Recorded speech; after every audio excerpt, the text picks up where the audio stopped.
Welcome to our channel. Today we how to connect Brother Label printer to iPhone. Quick method step by. Begin by ensuring your Brother Label printer is powered on. Next, check that your iPhone is connected to the same Wi-Fi network as your printer. Download and install the Brother iPrint and Label app from the App Store. Open the app once the installation is complete. On the app's main screen, tap on the printer option to search for available devices. Select your Brother Label printer from the list of detected printers. If prompted, follow any on-screen instructions to establish a connection. Once connected, you will see a confirmation message in the app. Now, you can start creating labels using the app's user-friendly interface. Choose the label type and size according to your needs.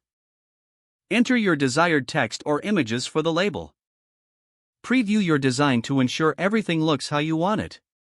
When you're satisfied, tap on the print button to begin printing your label.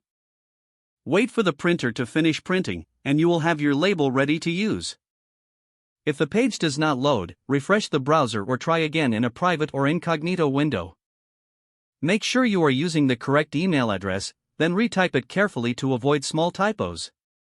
If your password is not accepted, use the reset option and create a new strong password you can remember.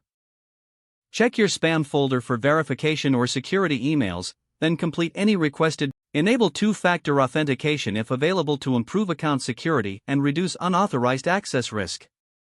After signing in, review your profile details so your contact information and settings are accurate and current.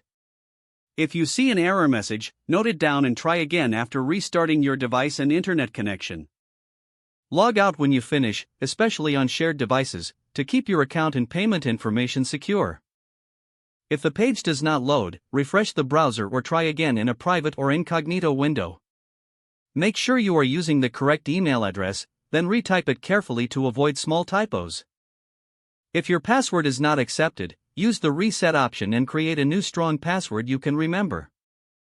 Check your spam folder for verification or security emails, then complete any requested confirmation steps. Enable two-factor authentication if available to improve account security and reduce unauthorized access risk. After signing in, review your profile details so your contact information and settings are accurate and current. Don't forget to like this video and subscribe to our channel for more step-by-step tech guides.